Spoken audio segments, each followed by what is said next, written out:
Good, good. How are you? I'm doing all right. Doing all right on this gloomy day. Yeah, it's been that type of month, hasn't it? It has. It certainly has. That's for sure. So we're gonna try something a little new today. Okay. Are you up for something new? Yep. All right. So I wanted to kind of touch on a little bit about mental health. Sure. And the way the climate is these days with mental health, I think it's kind of important to maybe have a little discussion. So I was curious, how mental health is being addressed within the fire department. How and what do you guys So do? the city's insurance provider, they have a EAP program, Employee Assistance Program. Okay. It's a confidential phone-in line where you can talk to people based from anything from. It's not just mental health. It's physical well-being, financial issues, anything like that. Everything that all plays into the mental health, though. Okay. Gotcha. And then we have also started a few years ago, we started a chaplain program, where we actually have a dedicated fire department chaplain. He not only serves us, he serves the city of Menominee, but he's also serves the county fire association departments. He comes in to our station once a month, and he meets with each crew. They sit down and have a cup of coffee, and they just talk. And it's a chance for him to get to know the guys. Oh yeah. See where they're at. And anybody that wants to mention anything, they can either mention it in a group setting, or if they want to do a confidential one-on-one setting, he's more than willing to do that. Oh, nice. They can call him anytime. He's willing to take calls. I think he's been a real plus. I can imagine. And then to go along with that, the state workman's comp law has now changed. The governor signed a bill that PTSD is now covered by workman's comp for all responders. Previously, it used to be just for career police and fire and EMS providers. Now it covers everybody, career, paid on call, volunteer, everybody. So that should be a huge help. Yeah. Oh my goodness. So I guess what support systems are in place for firefighters after traumatic calls? So we just completed a training through the hospital critical incident stress management program. We're trying to set up a group of, I don't know if you want to call them facilitators, that can reach out to the different organizations if something happens. So, but we'll set up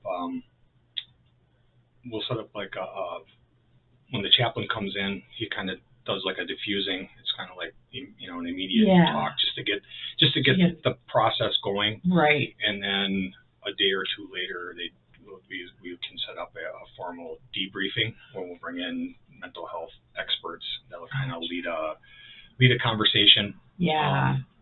And again, it's voluntary. It's encouraged, but it's voluntary.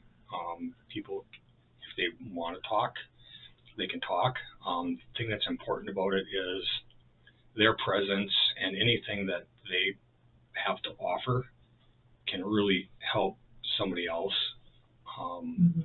help process the what they're going through, help them bring their issues out. Exactly. And talk about it. So.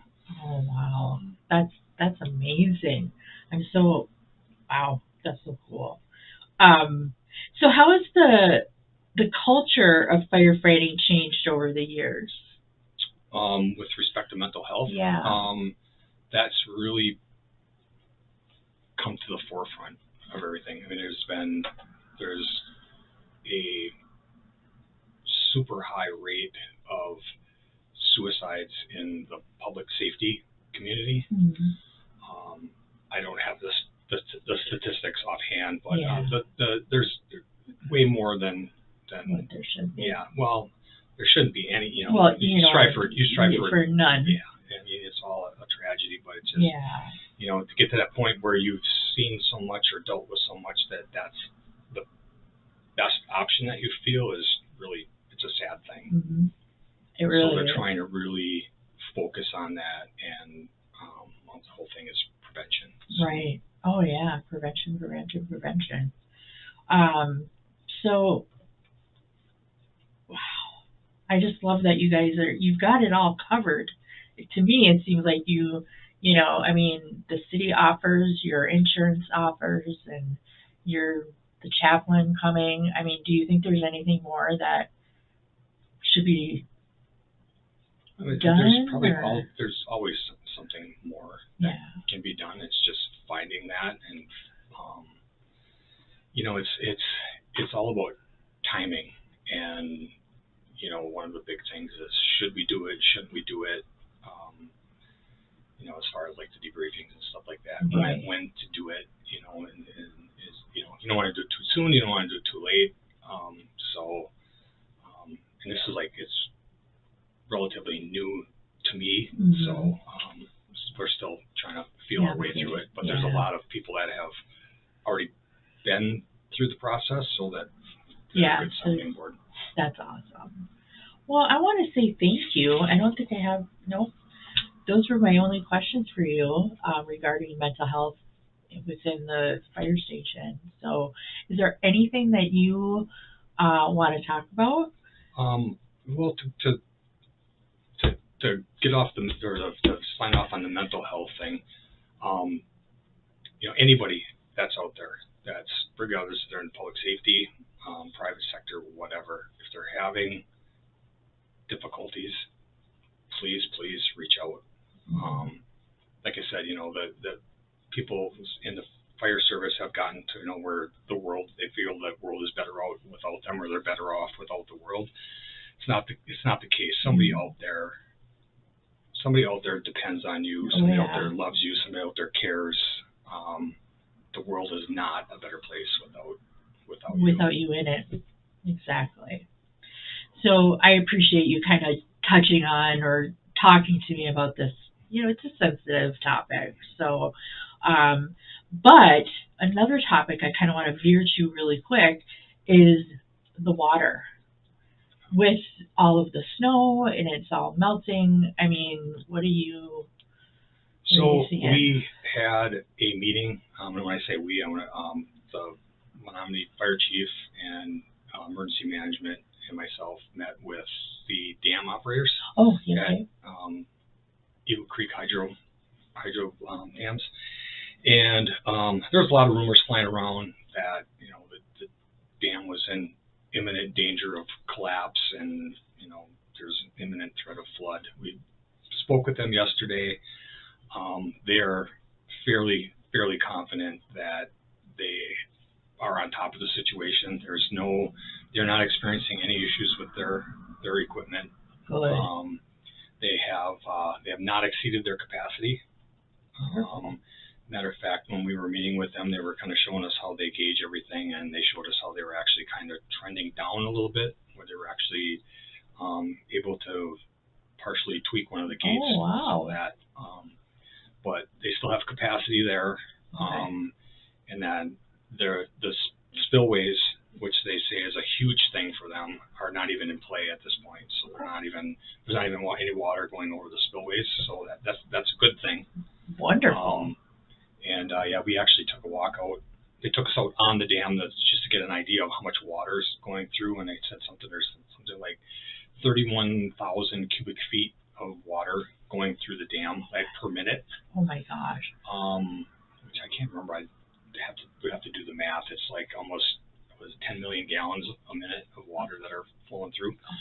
The scary thing is, and if you're a fisherman downstream around the Stevenson Island area, keep an eye out for the debris that's floating down. There's a lot of small stuff coming down, but we also saw a lot of large stuff coming down. And if it's submerged, then it could be on you and without you even knowing that it's coming, and it can really do some damage. So, yeah, it can be a where Yeah. where are your surroundings? If you have to be out on the river on a boat, life jackets.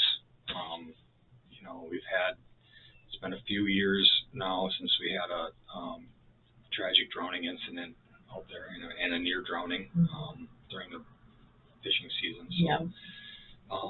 Be smart. Yeah. You know, I know everybody's down there because they love the fish, but in the long run, it's just a fish. Right. Your life is far more important than a fish. So, Oh, wow. Well, thanks for that update too. Holy moly. Glad you guys went and checked it out. yeah. So That had to have been pretty cool though. Yeah, it was interesting. It was interesting. Yeah, that would be cool. All right. Well, thank you, sir, for coming in and sharing and answering my questions. Sure. You're welcome. All right. We'll Thank see you next month. Yes, definitely.